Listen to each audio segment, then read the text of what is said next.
Когда скончался хан Кучук-Мухаммед, правивший около 25 лет, наследниками Золотоордынского престола остались двое сыновей Кучук-Мухаммеда – Махмуд и Ахмед. Отношения Махмуда и Ахмеда были не слишком дружескими, но и кровавые усобицы за наследство братья устраивать тоже не стали.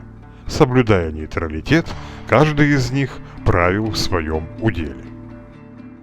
Поскольку Махмуд был старшим из двух братьев, в его удел вошли более богатые земли – город Хаджи-Тархан и западная часть Орды.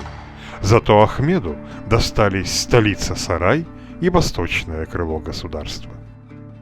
Однако с наследством Махмуда существовала серьезная проблема, ведь чуть ли не половину западного крыла, доставшегося ему, составляло Крымское ханство, вот уже 20 лет как отделившееся от Орды.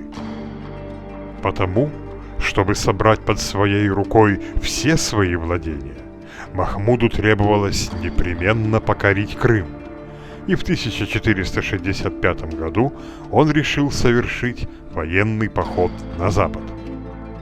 Он вывел в поход немалую армию, но смог дойти лишь до Дона. Хаджи-Герай вовремя узнал о приближении ордынского войска, выступил навстречу Махмуду и отбил его наступление. Как и при стычке Хаджи-Герая с Сеид Ахмедом II за 13 лет до того, многие ордынские воины не стали сражаться с крымским ханом, а признали его своим новым правителем и ушли за ним в Крым.